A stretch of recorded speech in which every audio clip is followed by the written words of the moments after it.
engines!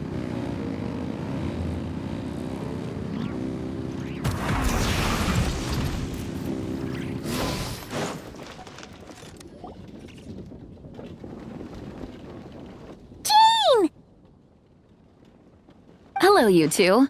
I'm glad you got my letter. Durin's awake and waiting on the bench over there. I'm here if you need help. Just give me a shout.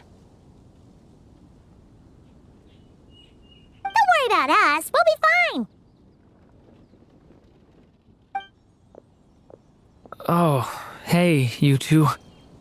I just remembered what happened right before I passed out. Thanks for holding me back. I shudder to think what might have happened if you hadn't.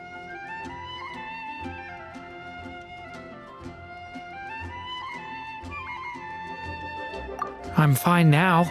It's just... a lot of people seem to have forgotten me. Don't worry. We'll figure out a way to fix this. Why don't you start by telling us what happened? It felt so strange. After I realized no one recognized me anymore, I suddenly felt like I'd completely lost contact with my body. Abyssal power lies sealed within this body I inhabit. So when I lost my connection to it, I lost control of that power too. It wasn't until I heard everyone calling my name that I was able to reconnect with my body. You lost contact with your body? Does that mean there's something wrong with it? Sounds like we need Albedo more than ever. I don't think the problem lies in Albedo's alchemy. Huh. But then, why are people forgetting you? Guess that's what we need to figure out.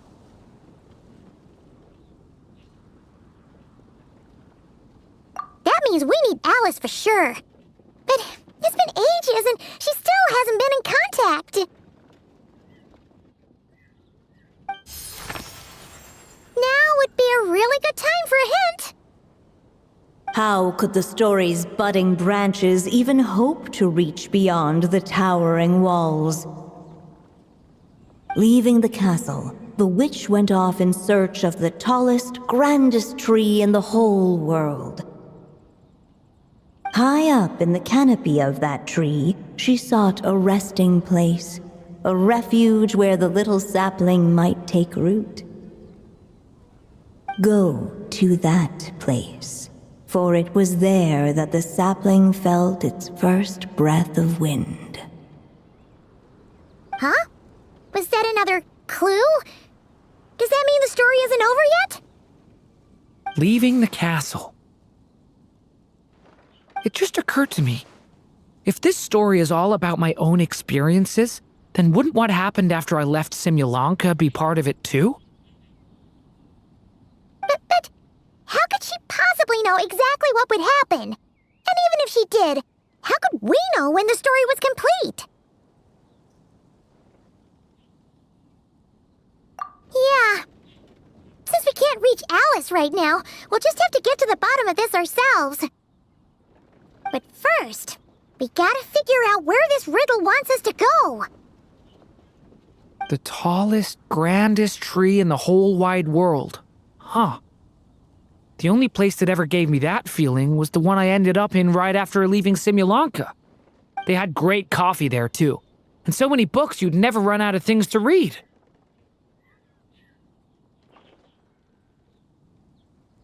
Think about it. Our search in Mondstadt began in a library, right? Well, Sumeru City's got one of those, too. And it's absolutely huge. What do you say? Should we try looking there? Huh. That does kind of make sense. And it's not like Paimon's got a better idea. Alright, let's just give Jean and the others a heads up first. Well, it sounds like you've got a plan, so I won't interfere. All I ask is that you stay safe. Albedo won't be back for some time, and until he is, we can't know for sure how dangerous Durin might be in his current state. I'm so sorry about what happened before. Believe me, I'm not blaming you, and neither is anyone else here. If anything, it's the opposite. We're all just worried about you. Worried? About me? Come with me. I want to show you something. As soon as they heard you were awake, they all hurried over to see how you were doing. You all came to see me? A little birdie told me you're working on finishing a storybook. So maybe all those people losing their memories is just a plot twist waiting to be resolved. Miss Lisa, you always seem to know how to put my mind at ease. Please, everyone, don't worry about me. When I get back, I'll find a way to complete my mother's story, and the one we started, too.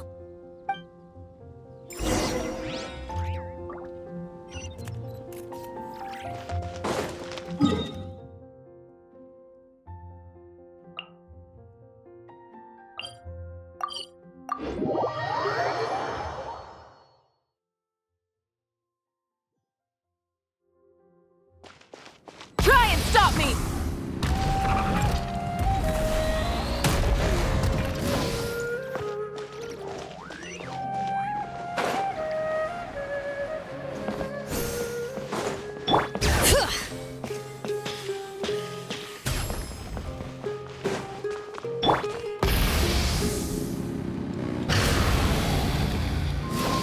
Bring it!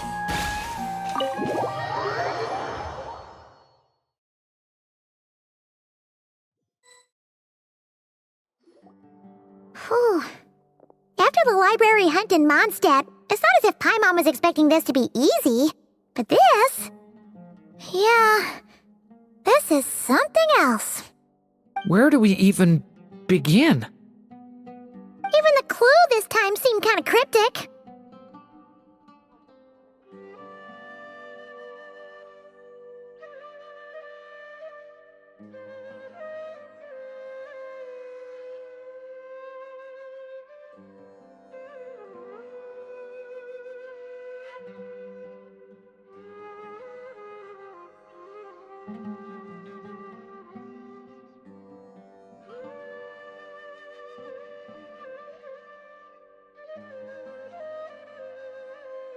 Yeah.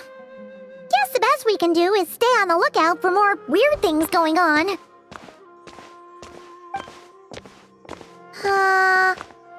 Huh? Sorry, what was that? I'm here to return Volume 5.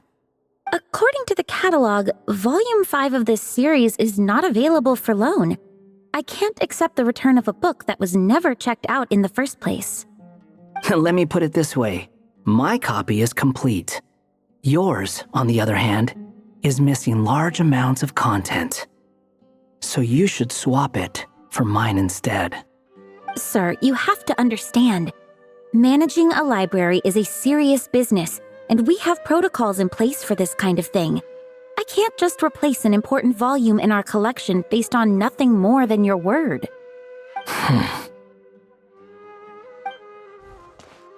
Hey, look what the Wandering Tom dragged in.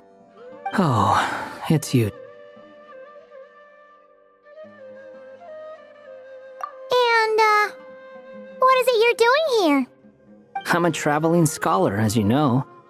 Isn't a library the most natural place for me to be? Well, the last time we saw you was all the way in Notcry. Paimon just didn't expect to suddenly see you in Sumeru, that's all. There were some things I needed to come back and take care of. Some documents had gone missing, so I tracked them down, restored them to the original condition. And now, I'm here to return them. And considering what I'm planning to do next, it feels like a weight off my shoulders. What's going on with you, huh? You look like a kicked puppy. Hat guy. At least you haven't forgotten about me. What's that supposed to mean?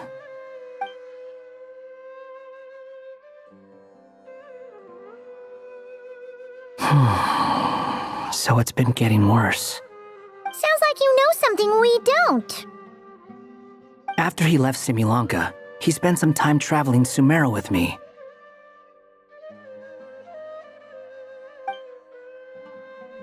I was working on several texts at the time, and I stumbled upon something strange. Anytime Durin of Simulanka was mentioned, Before long, the record would disappear, which means all the remaining records on Durin are about the evil dragon that fell on Dragonspine. How did you even discover that? If I remember correctly, Hat Guy loved the time he spent in Simulanka so much that he started writing a travel log. That's besides the point. The fact is, you're not affected by the ley lines of this world. I'm sure you can grasp the implications of what that means.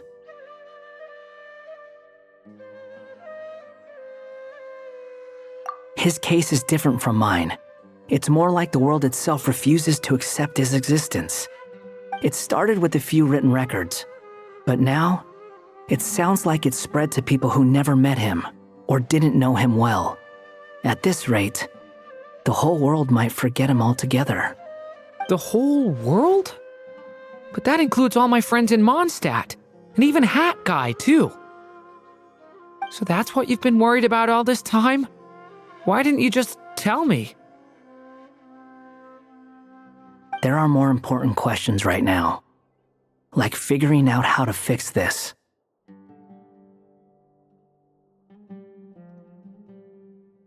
That mage clearly cared a lot about her child. She left that book behind for a reason. If you want answers, isn't that the place to find them? You think that didn't occur to us already? Problem is, we need to find the memory that unlocks the next chapter first. Mind if I take a look?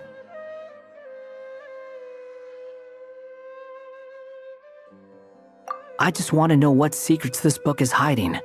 Besides, I've run into a bit of red tape, so I've got time.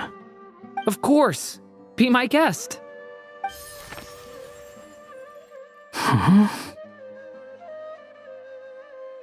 So, the memory we've been looking for was about you all along?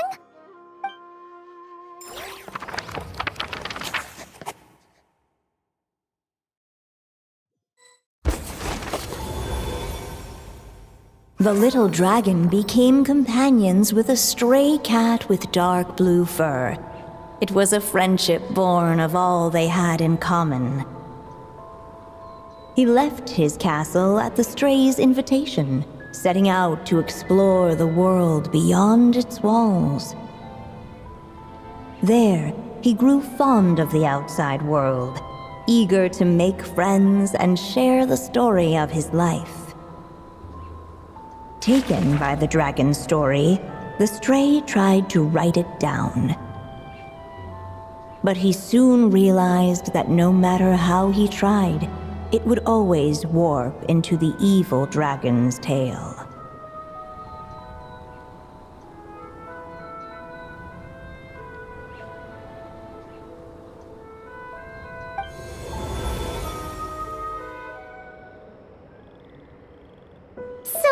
This is the world where this chapter takes place? Looks like we're at the top of some kind of gigantic tree. This one must be about what happened to me when I first arrived in Tevat. No wonder the memory that unlocked it was about Hat Guy. Most of my memories from that period were. Hold on. Anyone want to explain how I ended up looking like this? Maybe you've become a character in the story too.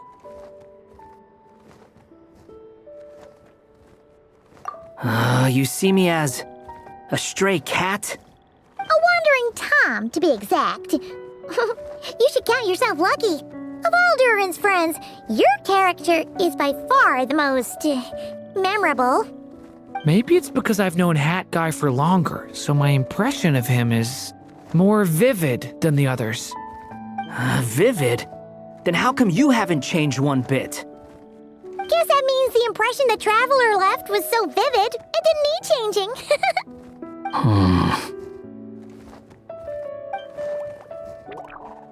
Hello, everyone!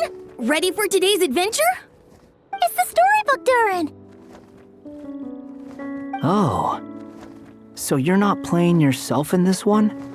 Does that mean the two of you have even more memorable roles to play?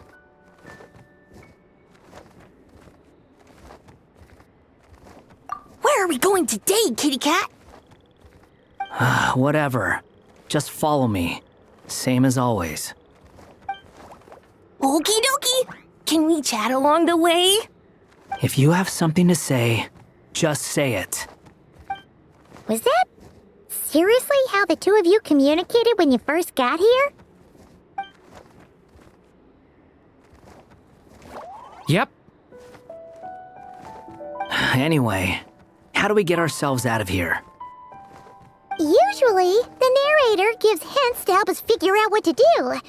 Speaking of which, about time we got some of those, don't you think? The story's vines had woven themselves together into a giant tree, the boughs of which a little storyless dragon now paced, homeless among its leaves. He had to find a way to leave this place and set off in search of a home of his own. If he stayed, the world would erase him from its memory altogether. To leave this place. But where am I supposed to go? The little dragon felt completely lost. Just like the vines, the road ahead branched off into different directions, twisting and turning before disappearing into the mist. But as luck would have it, a prophetess waited up ahead. Perhaps she might know where each path might take him.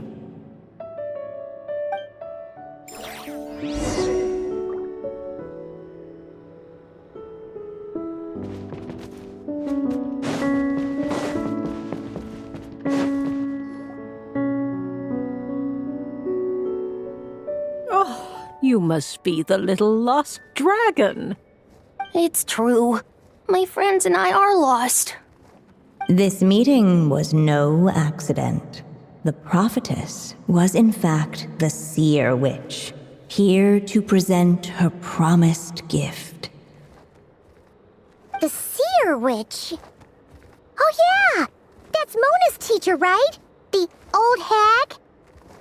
Insolent child. I am the seer witch, your prophetess, not some old hag. Sorry! Now, little lost dragon, I have come to bestow the gift I once promised. A prophecy. A prophecy? Hear me now, for my prophecy is this. One day, the dragon from beyond the castle shall be reborn, and none may avert its coming. The wind took the prophecy and swept it off into the distance. And so, the little dragon was shown a path to wander.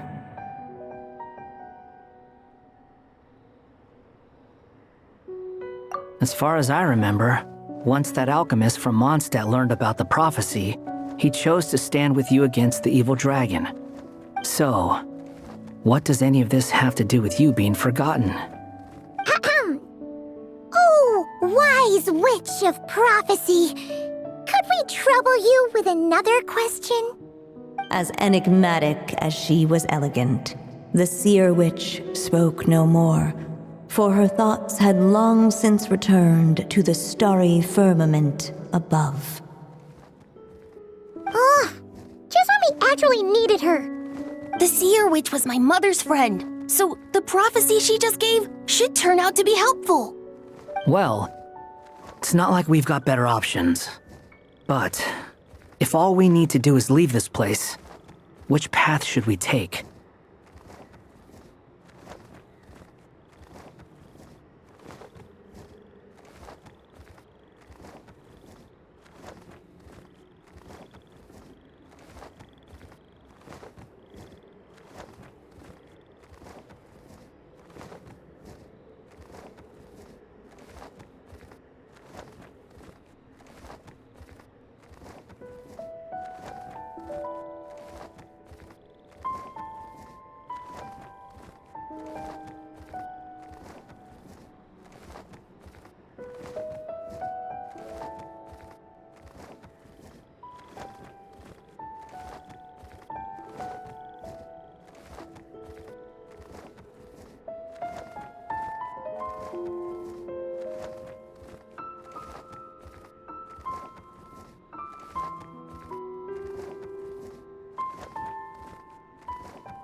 Why don't we take a look around?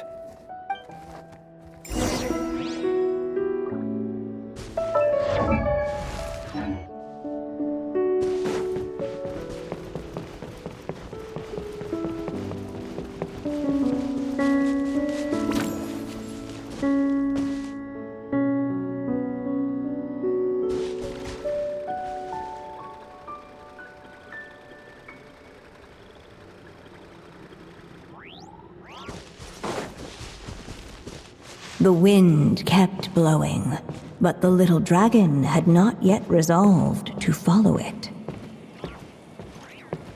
Before him lay a foggy path, and where it might lead he could not tell.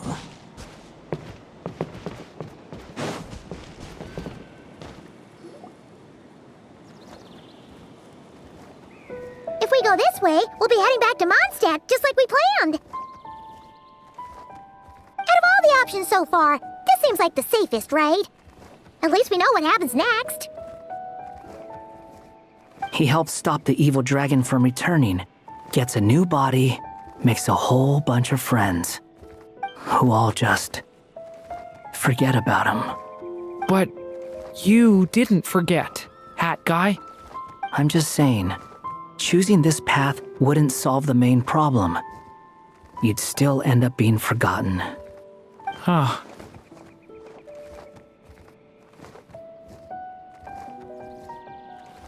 I'm not against choosing this path. I just wonder what secrets it might be hiding. Let me think about it.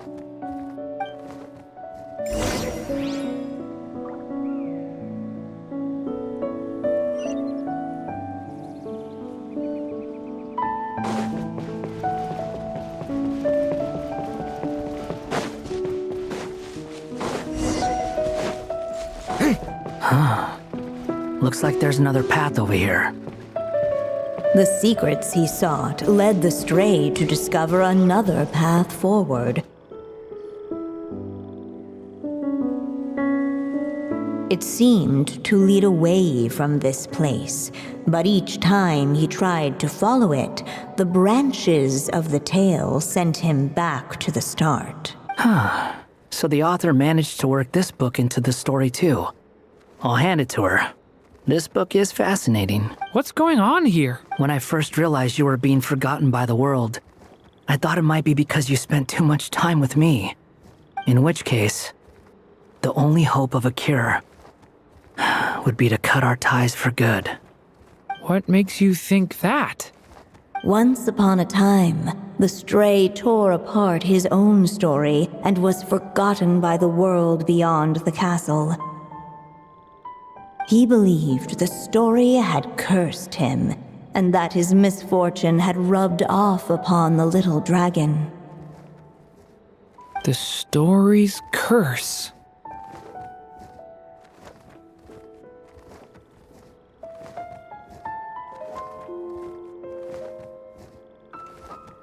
It was just a suspicion before, but now I think it's something we have to try. Wait, what do you mean? Try what? One of the story's branches is a path I can't take. If you follow it out of here, I won't be part of your story anymore. Considering what the strange magic in this book is capable of, making that choice could cut our connection once and for all. As long as there's a chance it might work, it's worth a try. He's not like me. He deserves for the world to remember him. Well, maybe Hat Guy has his reasons for thinking that way, but that's not the kind of decision I can make so easily.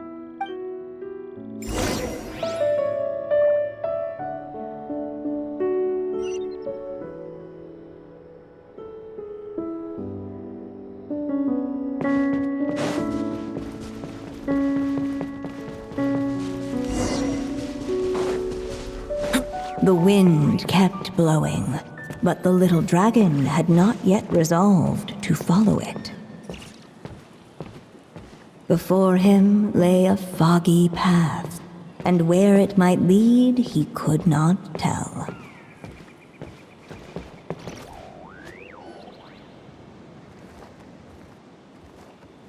If this way, we'll be heading back to Mont out of all the options. He helped stop the Hualj. But, I'm just saying, choosing this path I'm not against choosing this path. let me think about it.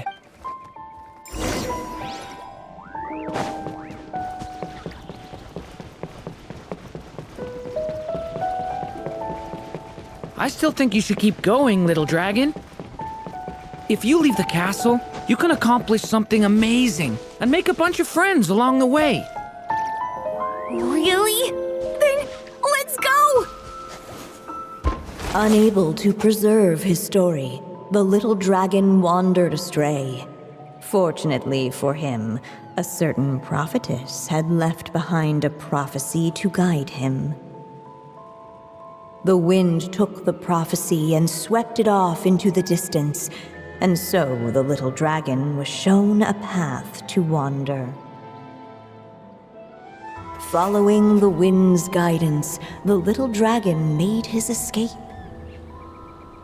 In turn, the prophetess affirmed the little dragon's choice, leaving an extra secret as her parting gift. Now that you've made up your mind, I shall keep my promise by explaining fate's little trick. Long, long ago, the gods of the high heavens gave the world outside the castle a magic of its own. They called it storytelling. It was a magic of almost unshakable power that governed how people met, grew close, and understood one another.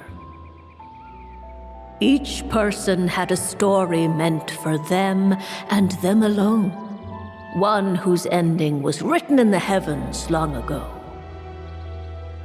In truth, your story and the evil dragons are simply two versions of the same tale, and that is something the magic of storytelling cannot abide.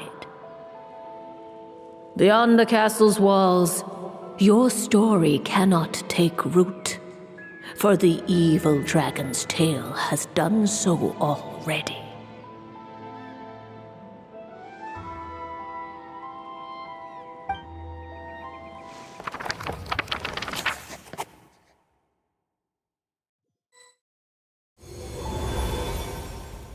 So, that was the secret?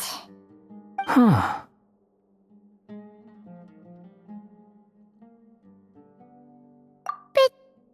But what does that mean? You still don't get it? Simulanka Durin and Tevat Durin share a special kind of connection. Their fates are mirror images of one another. While they were in two separate worlds, there may have been some mutual influence, but their fates were independent. But when Simulanka Durin came to Tevat, a version of his fate already existed there. So, how can two fates exist at the same time? The answer is, they can't. The rules of this world don't allow it. You can't return a book you never checked out in the first place. So, what's Durin supposed to do? Those mages seem to have come up with quite the ingenious solution.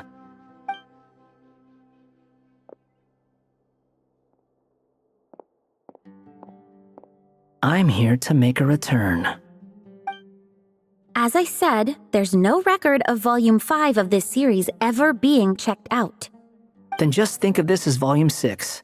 Based on what I know, the author was planning on publishing another volume anyway. The catalog does have a slot reserved for Volume 6. So, this is it? Sure, let's go with that. All you need to know is, I'll be the one writing this series from now on. You...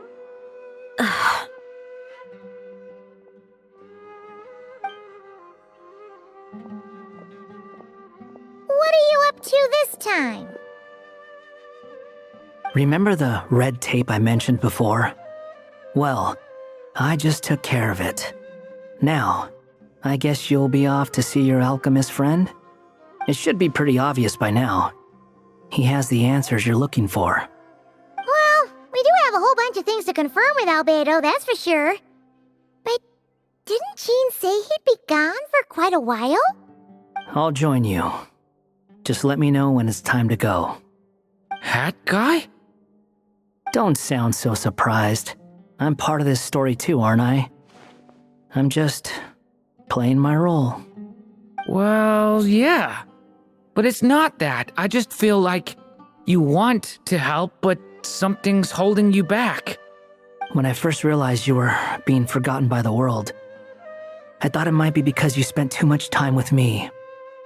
I even thought cutting our ties might be the only way to fix it. Why would you think that?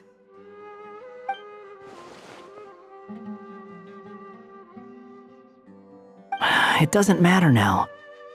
Judging from the answer this book has given us, I was probably overthinking it. Just as well, with the ley lines rejecting him like this, the people who still remember him are his only remaining connection to this place. If that last fragile tie was broken, who can say what devastation his unbound body might unleash? And to think I'm one of the people keeping you here, instrumental in helping change your fate. Can't say I saw it coming. Well, if it's good enough for Hat Guy, it's good enough for me. After all, he is about as odd as humans get. Excuse me? With some people, even if you try asking a simple question, they'll always give you a complicated answer. And the more you ask, the more complicated it gets. Truth is, Hat Guy's just that kind of guy. Whatever. All I needed was a yes or no, so we can quit it with all the back and forth.